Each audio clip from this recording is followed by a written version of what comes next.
এক আপত্তিকর ভিডিও। সেখানে আওয়ামী লীগ ও ছাত্রলীগ নেতা এবং জনপ্রতিনিধিরা থাকলেও সব ভিডিওতে দেখা যায় এক তরুণীকেই। বরগুনার তালতলীর এসব ঘটনা নিয়ে ছড়িয়ে পড়েছে নানা মুখরোচক গল্প।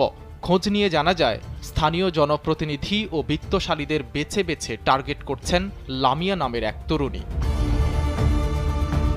ভাইরাল হওয়া ৩টি ভিডিওতে আলোচিত ইশরাত জাহান লামিয়ার সঙ্গে অত্যন্ত আপত্তিকর অবস্থায় দেখা গেছে তালতলীর নিশানবাড়িয়া ইউনিয়নের চেয়ারম্যান ও নিশানবাড়িয়া ইউনিয়ন আওয়ামী লীগের সহসভাপতি কামরুজ্জামান বাচ্চু, কোড়ালিয়া ইউনিয়ন পরিষদের চেয়ারম্যান ও তালতলী উপজেলা আওয়ামী লীগের সাংগঠনিক সম্পাদক আব্দুর রাজ্জাক হাওলাদার এবং তালতলী উপজেলা ছাত্রলীগের সাবেক সাধারণ সম্পাদক মিনহাজুল আবিদিন মিঠুকে।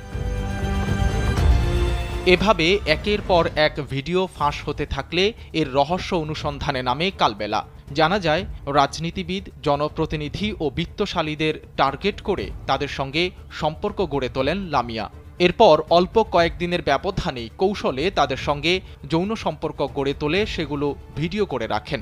এরপর সেসব ভিডিও ছড়িয়ে দেওয়ার হুমকিকর ভিডিও ফাঁস হওয়ার পর তালতলীর নিশানবাড়িয়া ইউনিয়ন আওয়ামী লীগের সহসভাপতি কামরুজ্জামান বাচ্চু তালতলী থানায় পর্নোগ্রাফি নিয়ন্ত্রণ আইনে মামলা দায়ের করেন আলোচিত ওই তরুণী ইশরাত জাহান লামিয়ার বিরুদ্ধে।